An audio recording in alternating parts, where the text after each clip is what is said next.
Béatrice Diorc brise le silence sur la santé de sa fille, ses rares confidences sur le combat de l'enfant.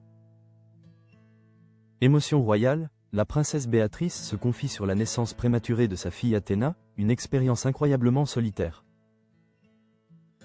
La princesse Béatrice Diorc, 37 ans, a brisé le silence pour partager son expérience poignante.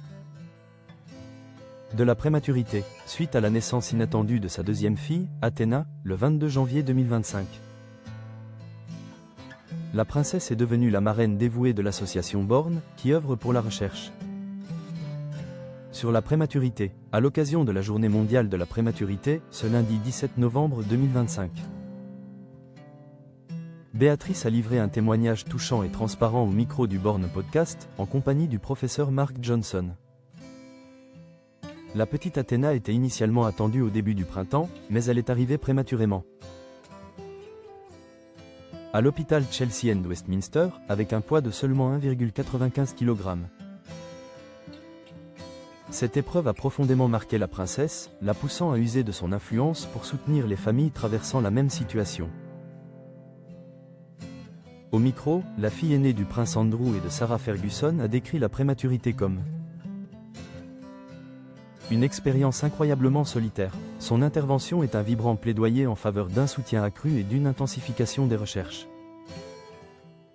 Princesse Béatrice, quand on apprend que son bébé va arriver un peu tôt, cela peut être incroyablement solitaire. Et même maintenant, certaines mamans qui connaissent mon travail avec Born ressentent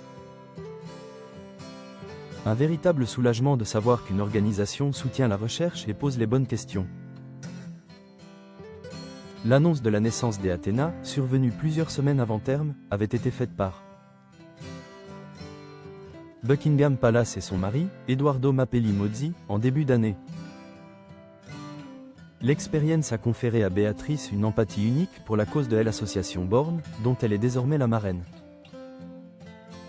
L'accouchement prématuré de Béatrice a été précédé de signes avant-coureurs. Elle avait reçu, dès décembre, des recommandations médicales lui conseillant de limiter ses longs déplacements. Ce qui expliquait sa présence à l'église de Sandringham pour Noël aux côtés de la famille royale. La semaine dernière, la princesse a concrétisé son engagement en visitant les laboratoires de recherche à l'hôpital Chelsea et Westminster à Londres, dans le cadre de la campagne Every Week Count, chaque semaine compte. Quel soutien avec le professeur Mark Johnson et l'ambassadrice Laura Tobin.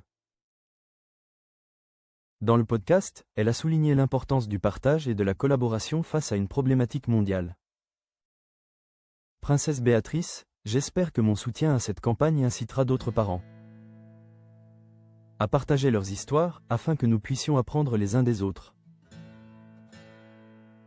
Les statistiques sont alarmantes. Chaque année, 60 000 bébés naissent prématurément au Royaume-Uni. Et ce chiffre atteint 15 millions dans le monde. La prématurité est la première cause de mortalité néonatale et d'handicap à vie.